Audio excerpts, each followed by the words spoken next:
could be one thing that makes them go and buy it straight away and have a listen to it and read it. Sorry. What are some of the acts of, I guess, kindness or gratitude that he would display on a daily basis that just kind of grabbed your attention?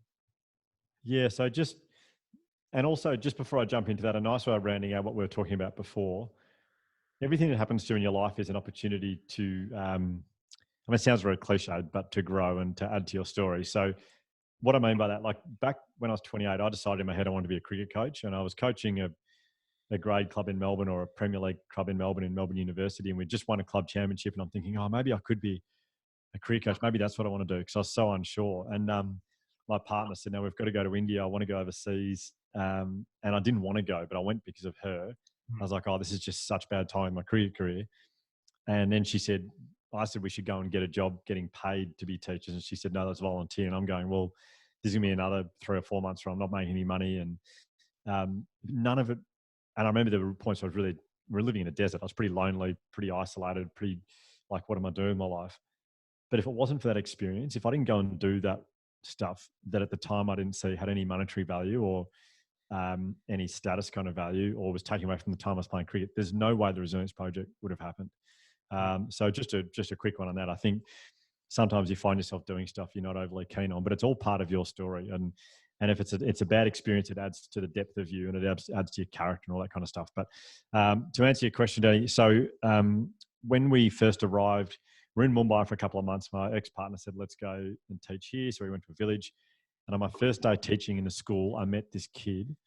And I remember within 10 minutes of being in his presence, I thought, I have never seen joy like this in my entire life. This kid, so unbelievably happy. And so he's the person I just kept, I just followed him everywhere, which sounds very creepy, but I observed him quite closely, which also doesn't sound great. But this kid, I made a study of the stuff that he was doing, because I thought, this kid here has got nothing. He sleeps on a dirt floor, pretty much. Yet he's so happy. So he was the person I kind of kept a very close eye on. And there were 3 things he did every day. 3 things he stopped his day and practiced every single day. The first one was gratitude. Second one, empathy. Third one, mindfulness. Gratitude. Every single time this kid saw, this is such a nice story, but whenever he saw something he was grateful for, he would just kind of stop and point to it. And he would look at me and he would say, because he knew I was just like so infatuated with him, he'd say, sir, look. And I'd say, what is it? And he'd try and say that English is his third language. So it was quite difficult for him, but he would try and say the word this, but he couldn't pronounce the TH. And he'd say, hey, sir, this. And I'd say, sorry, mate, do you mean this? And he'd say, yes, this. And I'd say, no, this. And he'd say, yes, this. And I'd go, that'll do. So I'll point out some things that I'll give you some examples of things he pointed out to me quite regularly. So number one is shoes, probably my favorite. If I walk past him, he's tying up his shoelaces. Hey, sir. Yes, Stanzin. And he would point to his shoes and just say, this. What he was saying was, I got shoes on my feet. How lucky am I? At lunchtime, there was a lot of the kids couldn't afford to bring lunch to school, so we cooked rice for them. He would get his little just a cup of rice. That's it. Like, he just had rice for lunch, nothing else. And he'd walk past me and go, hey, sir. And I'd go, yes, Stanzin. And he'd point to his rice and just go, this. What he was saying was, I get lunch here today. How lucky am I? Having fun with his friends. Hey, sir, this person. What he was saying was, how lucky am I to have these people? And that's kind of how this kid stopped and practice gratitude every day. I'm not saying to the listeners, run around saying this everywhere you go.